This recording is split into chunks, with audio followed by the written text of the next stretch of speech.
Ghana cedis for locals, 100 Ghana cedis for non-Ghanaians, 30 Ghana cedis for all children, 13 years to 17 years. So let me read that again. 50 Ghana cedis for all locals, 100 Ghana cedis for non-Ghanaians, 30 Ghana cedis for children 13 years to 17 years. Now, here's the thing.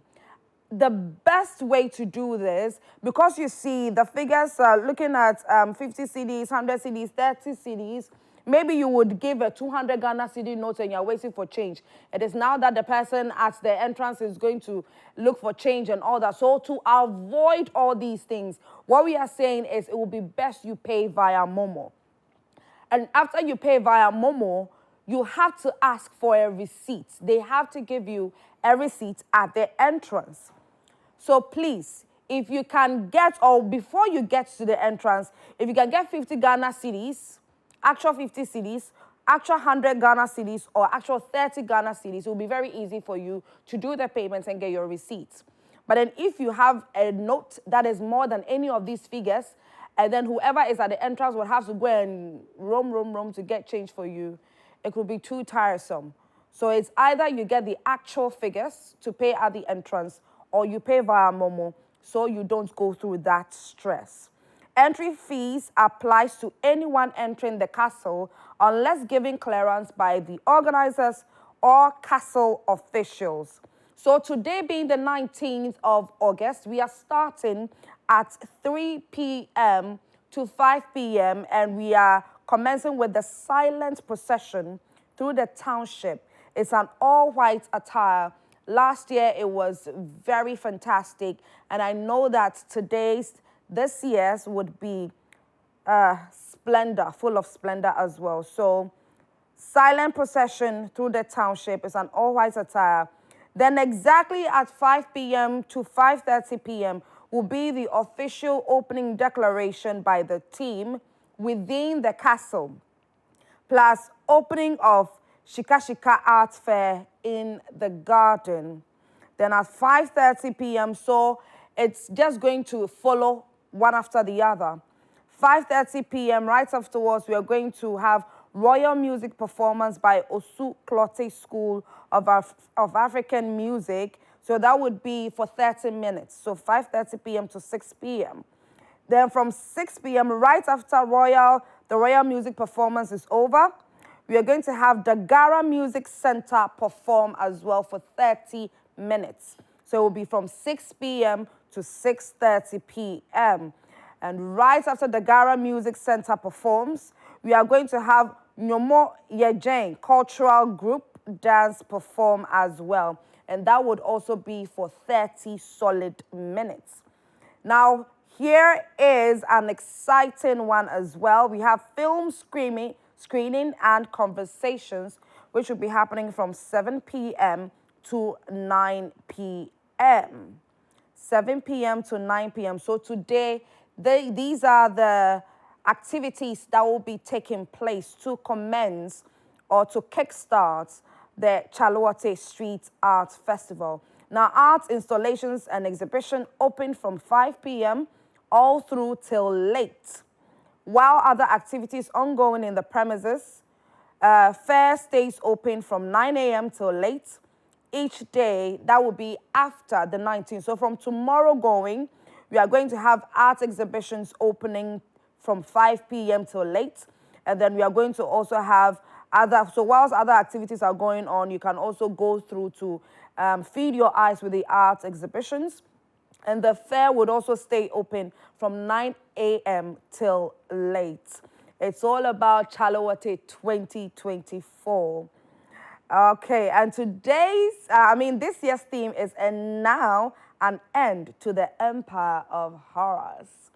And now an end to the Empire of Horrors. So the places that this year's festival will be taking place is the Black Star Square and the Christianborg Castle, or the Osu Castle. These are the two, Black Star Square and the Christianborg Castle. All right, so my guest is ready for Women in Business. And she taught me how to mention her middle name, but let's see how it goes, okay? It's when I first saw earlier during the introduction, Rosalie and I were saying that the Wasawasa delicacy, we hadn't really heard of it before, and so we are super ecstatic that we are going to talk about that. We're going to talk on how business has been narrowing what she does and selling for a particular group of people, a particular taste preference. How is that going in Ghana? Ladies and gentlemen, Rashida to partner Al Hassan. I know I got it wrong, right? You got it right. I got it right? Yes. Okay. How are you, Rashida? Fine, thank you. You look splendiferous. Thank you very much. Yes, I learned that word from somebody in church. Oh, but is everything fine? Yes, please. Yes, everything is fine. Please, don't say yes, please, and try to be official with me and all of that. Okay. Yes. But how is business going? How is family? How is everything? Okay, so thank you very much for having me here. My name is Rashida Tupana Alasan, the CEO of Eat by Noor. Yeah. Yes, so Eat by Noor is a local business that specializes in the traditional northern cuisines. Yes, so we are dedicated to bringing most of our northern flavors and unique tastes to everyone, whether far or near. Yes, so with regards to the business, it's rewarding and at the same time challenging. Yes, so it's like I feel both are required in order to have a balanced business. There's no way you can be okay with business being one way, either only rewarding. You feel maybe there's something wrong, but people are not being able to open up. And you can also have a business that is always facing challenges, meaning there's really something wrong with the business. So it's 50-50. Yes. But one or the other, one should outweigh the other. Yes, so the rewarding part outweighs the challenge. Is that the same for you? Yes, please. The rewarding part is outweighing the challenges? Yes, please. How long ago did you start? So the Wasawasa business is a little over a year, about a year and 3 months. However, recently this year, we began the dry one, Wasawasa in its dry form.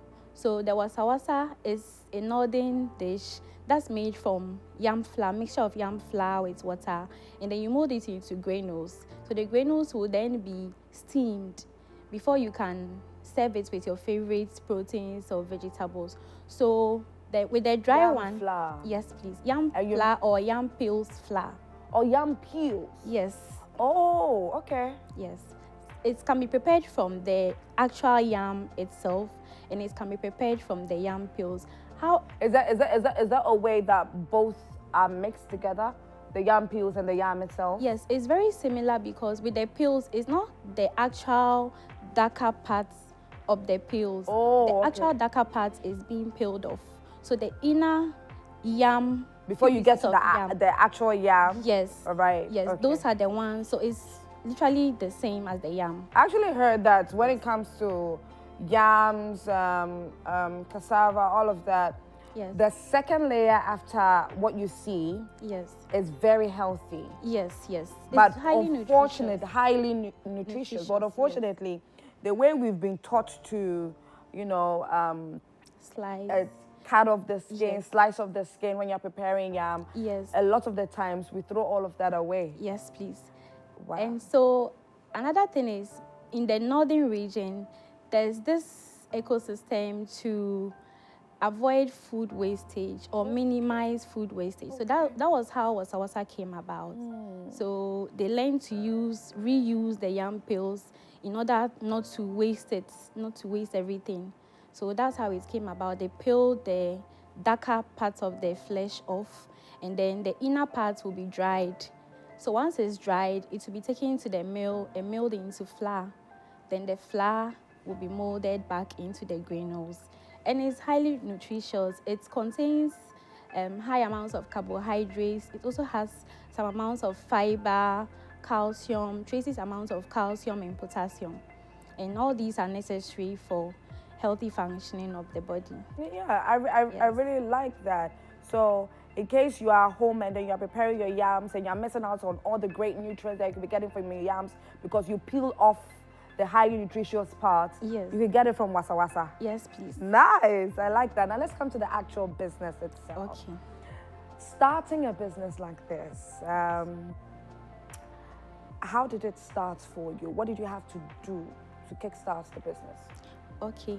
So the whole thing started with the passion for northern flavors. Like growing up in Tamale, you'll be surrounded by traditional northern flavors. Yeah. Like the Wasawasa, the Tubani, we have Gable, we have Yaji, we have Bungu. Like there are so many, yes, rich flavors in the north. So growing up, I was surrounded by all these, and that inspired me to want to start a business as I'm an adult now. But however, the Wasawasa business itself actually started when I moved to Accra, and then I found it difficult to acquire the Wasawasa because it's a dish that's indigenous to the northern people. It's not common in Accra here. And due to my craving, so my parents used to bring some from the north whenever they were coming to pay a visit. They'll freeze it overnight and then bring it so that I warm it and eat it. But then I couldn't keep up because they were not visiting all the time. And so that's occurred to me that why not try to create a Wasawasa business and see, probably there are people in Accra here just like me, yes, who will be interested in having access to it. Yes, so a friend of mine introduced me to this lady who had the dry forms. So I contacted her and then I went to learn it as a skill for my business, and then I came. But before that, I used to prepare the cooked one I told you about, the one you serve with vegetables and everything. And I used to sell it the way I personally enjoyed it. So all the toppings that I used to sell it with were how I personally enjoyed it all the time. What were you accompanying the dish with? Okay, so it goes with dry salad, okay, and also beans, and you can use fried fish like fried mackerel or grilled tilapia, grilled red fish. Then it has to go with any spicy sauce. So my favorite spicy sauce is Wele sauce. So I made it, yes, and then cow intestine sauce. Yes, which are all highly spicy. Okay. So that was how I used to sell it, the way I enjoy it. I'm accommodating this early morning. But okay, so you learnt it. You identified the fact that it is not produced here. Yes. In the southern part of Ghana. Yes. And so you had to go and learn. Yes. And then come back. Yes, please. So when you came back, did you start doing it from scratch? Yes, please. Okay. So when I came back, I started doing it from scratch. And then I noticed, because I had to do it on my own, I could do my own quality control checks and all that. Yes. Okay. So it was a plus for me. Yes. So when I came back, and then most of my friends in the diaspora also were requesting for how to send them the already prepared one. So I quite remember I ever froze some, just like how my parents used to bring to me, to a customer in Dubai. And when it arrived, she warmed it and then it was perfect. Yes. So then I was looking for other ways to send to some of my other friends because the demand was high. It was rising. Yes, it was rising. Yeah. So that's when another friend introduced me to go and learn how to prepare the dried ones, which I went to do, and then I came back. So those ones can easily be transported without even freezing because they are dried. They can be sent abroad. So I tried at first by sending to my personal friends abroad, and when it got to them, You sent it to them for free? No, please. Okay. They bought it. Okay. Yes. So they tried it, they prepared it, and it turned out perfectly, and they were all excited about it. So that motivated me to want to do more. Right. So most of my friends played a very vital role in the business as well. They supported me by sharing the flyers and all that. So that was how the business kept on expanding. Yes. Okay. All right. So now you began. Did it have to take so much money for you to start? How much approximately did you have to start with? Approximately over 5,000 cedis. Just sorry? Yes, including the learning of the skill. and then Okay. getting the Okay. instruments that will be required and equipment required for the processing, and also sourcing the ingredients from the local farmers and the market women. So how far did you have to travel? Yes, so to learn it. No. The sourcing the ingredients and Okay, all so that. sourcing the ingredients has to be from the north, because that's the only place that is being produced. Right.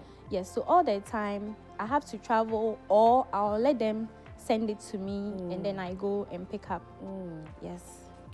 Was it tiresome? Yes, Starting? it is. Yes.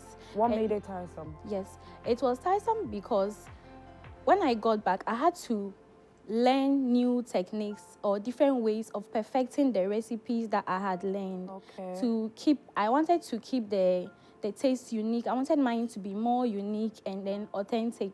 So you had to do try and error. Yes, multiple trials before I was able to perfect it. Because initially I had no idea how to prepare it.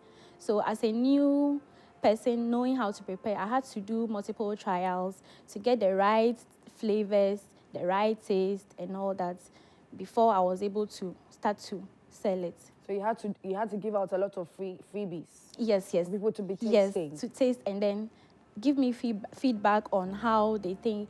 People who were already used to it, because they are the only people that can give feedback as to it was okay. Do it this way. Yes. Add this. Exactly. Add that. Okay. Yes, so that was how it happened. So you started all by yourself. You didn't have help. No. When it came to processing. Yes. The processing. Yes. When I got back, it was very challenging because it's a very laborious work. When you witness how it's being done from scratch, it's not an easy thing. It's very, very laborious. It requires so much effort, energy, time. Yes. So that's why the dried ones make it easier for everyone to prepare, because once you purchase that one, it's already been processed up to a certain point where the consumer doesn't require much effort and time in getting it ready to eat. Yes. So we do the basic work up to a point where the consumer doesn't really have to stress in getting it ready to eat. So at what point did you bring in other people to work with you? Recently. How recent was this? Let's say 2 months ago. Oh, wow. Yes, 2 months ago. And how is it going? It's going on well. We keep on expanding. By then, I didn't have the other products. So with regards to the shito, that one, I learned it from my mom and my aunties. They came down to Accra for a cousin's wedding. And then... is that dry shito? Yes, please. Oh! Wow. Yes, and it's being served with so many dishes back in the north. So when they came, then they taught me how to prepare the adasuya spice, the tubani spice, and then the shito. Yes, please. Okay, this is nice. So how is business going now? How does it look like? Okay, so now it's going on well, and then we make room for our customers and clients or friends' guidance in order to keep on improving. Yes. Okay. So it's going on well and it keeps on expanding. Right now, we've been able to deliver to about 5 Africa, Europe, USA, the United Kingdom, and some parts of Asia. So you are going around. Yes. So when it comes to the continents, yes, you are almost covering the continents. Yes, please. That's really nice. But really, since this is how it looks like right now, this is how far you've come right now. You've been able to expand, and you've added on all these other spices and all these other products that you do. How really are you able to tell that this part of Ghana or this part of this country, they prefer this taste or they prefer this type of spices? And how are you satisfying that? Okay, so how we're able to tell is you get to know where or which region you get more orders from. Okay. And with the dry one, because it's not that common in the north, there's still like high demand for it. Even though I'm in Accra, I'm still able to deliver large quantities to the north all the time. Right. Yes, so much of the much of the audience, our target audience, are in the north, and then we also have some from other regions like Brong and Hafo, from Sunyani. We've delivered to Kumasi as well, to the eastern region, and then within Accra as well. And also, it's not only Dagombes or Northerners that are enjoying it. I was going to ask that. Yes. Do you have other people from other tribes? Maybe you have, Yes. some Ashantis give you some solid reviews after they taste. Yes. Okay. So sometimes we have customers who call or text, and then they're like, "Oh, I've seen it. I want to try. Okay. So can you send me one?" And so when you send it to them, "Oh, it was so delicious," and then they want more. Right. Yeah. So that's what keeps us motivated and want to do better. Yes. But how is putting yourself out there going on social media, or which other mediums do you put yourself out there? Yes. So for now, we do it strictly online. Okay. Yes, we are still working on getting our own space Right. for that, and also we are in the process of acquiring health and safety compliance as well. So we've made applications which are pending approval. Yes. Okay. All right, so viewers, there you have it. I'm still here with Rashida too, and she is the CEO of Eat by Noor. Who is Noor, and what does it mean? Noor means light. It's an Arabic word. It comes from Al-Nur. Al-Nur means Allah is the divine light. Okay. So the Nur it's a name. It can be given to both male and female, right. And then mostly it's given to babies to me, like to light up the spirits of the babies from day one. Yes, so that was the motivation to. So you want to lighten up the business? Yes, please. You want to light it up? Yes. I like that. So that's very nice. Yes. All right, so what's the way forward for Eat by Noor? Yes, okay, so we have a vision of becoming the leaders in traditional northern cuisine in Ghana, and we are hoping that soon we'll be the most known and best known household names to everyone, both far and wide. Yes. I have tasted Tubani before and I loved it. Okay. But the last time that I tasted it, I think it was some months ago. Okay. And unfortunately, I haven't really had easy access to Tubani. So I'm happy that you are seated with me this morning.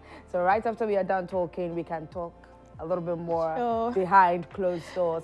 Which one is your recent baby? The dry shuttle is your recent baby? No, the dry shuttle came after the Wasawasa. Okay, so which one is your recent? The recent ones, these ones came together. The Tubani, the Gable, the Suya spice. What's Gable? Okay, so Gable is similar to Tubani. Okay. It's also made from black-eyed beans.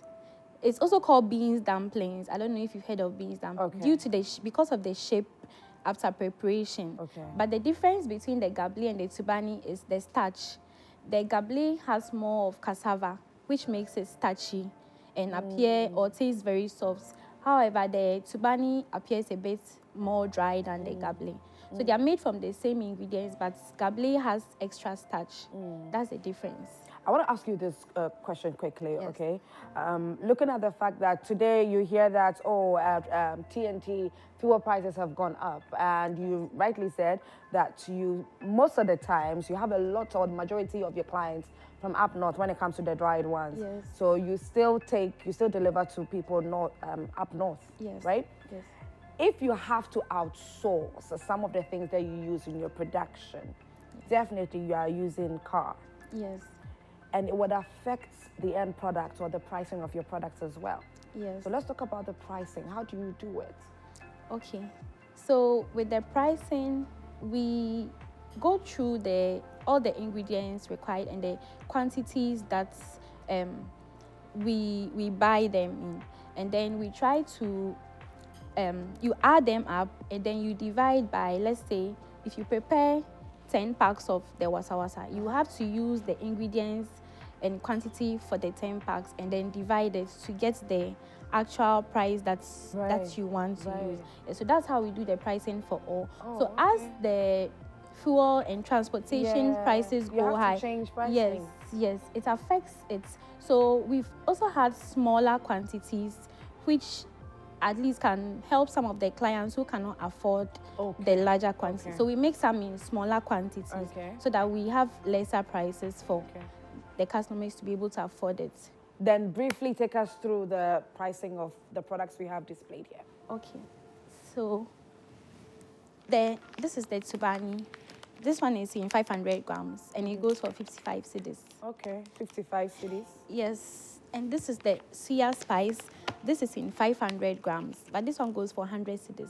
Okay. It has a 250 grams version, which goes for 55 cedis. Okay. Yes, and the wasawasa is also in 1 kilogram, which goes for 100 cedis. And we have 500 grams, which go for 55 cedis as well.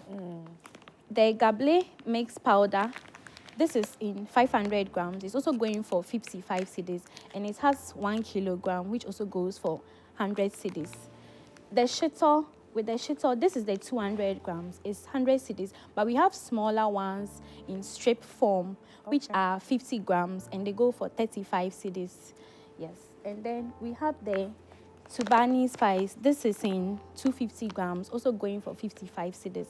But this one, we maintained this size alone because you don't really require much of this for the Tubani. It's mixed with the suya spice to be enjoyed with the Tubani. So you just need a little bit yes. of, okay. Yes. All right. Rashida, so thank you so much for your time this morning. Thank you too. It's been a wonderful time talking with you and letting us know how your business started, how it has been, and how it's going right now. Okay, so final submission and then we go. Right. What do you want to tell viewers? Okay, so I want to thank everyone for their support. My husband, my parents, my friends. My friends have been very, very important very to me, as my supportive. family, and to all my customers and clients. Thank you very much. And then we hope to keep serving you better. And if there are any concerns about our products or our business, don't hesitate to contact us. We are always here for you, and we are here for you, and we'll always strive to do better for you. All right, and your contact details, social media? Yes. Okay, so all our social media handles are at Eat by Noor, EATBYNOOR, both TikTok and Instagram, and Facebook as well. And our WhatsApp and call numbers are 024-769-3055. Okay, all right. Yes. Rashida, thank you once more for your time this morning. And Thank viewers, you too. this is where we end Women in Business. And Rashida is hoping that Eat by Noor becomes the best and the greatest supplier for traditional Northern cuisine. Have a lovely day, Rashida. You too. And viewers, I hope that you've learned a lot from Rashida's story as well. And that's it for Women in Business. My name is Dua Akumia. You can also call me the Golden Girl. And we are gearing up for a conversation with Dennis, since he has an upcoming exhibition to discuss with you and I. So stay tuned for that.